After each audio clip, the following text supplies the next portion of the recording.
শিল্পকে বেসরকারীকরণ করার বিরুদ্ধে আগামী 9 জুলাই সাধারণ ধর্মঘট সফল করুন। 9 জুলাই সাধারণ ধর্মঘট সফল করুন। শ্রমিকদের ন্যূনতম মজুরি 24,000 টাকা করার দাবিতে 9 জুলাই সাধারণ এই 100 দিনের কাজ চালু করার দাবিতে আমাদের সংগ্রাম। এই 100 দিনের কাজ চালু করার দাবিতে আমাদের লড়াই। এই ইনকিলাব জিন্দাবাদ, এক হও। এই বিজেপি সরকারের এই কোচবালা কলেজের ছাত্রী দর্শকদের শাস্তির দাবিতে আমাদের সংগ্রাম।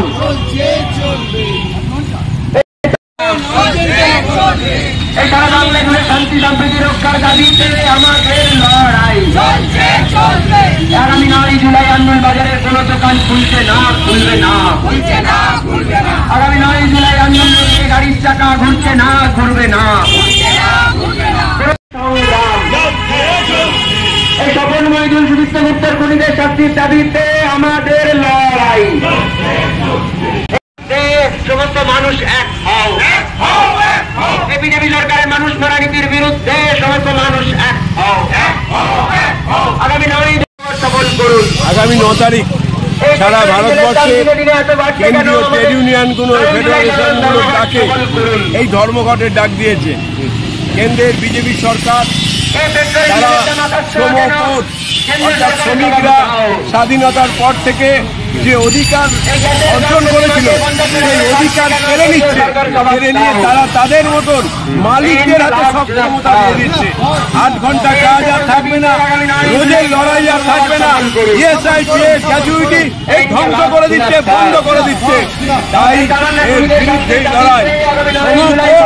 যা শ্রমকোট শ্রমিকদের উপর এক মৃত্যু পরোয়ানা, তার বিরুদ্ধে লড়াই আগামী 8-9 তারিখ 9 জুলাই সারা দেশে সমস্ত কেন্দ্রীয় ট্রেড ইউনিয়নগুলো এই ধর্মঘট ডাক দিয়েছে।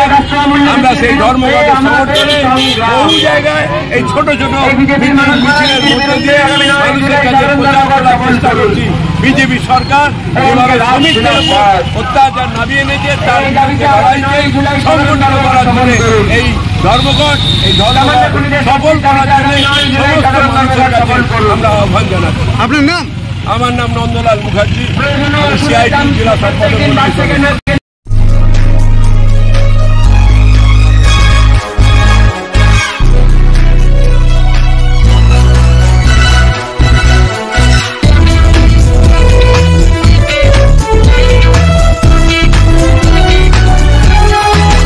আপনারা দেখছেন NPS নিউজ, সবার সাথে সবার মাঝে।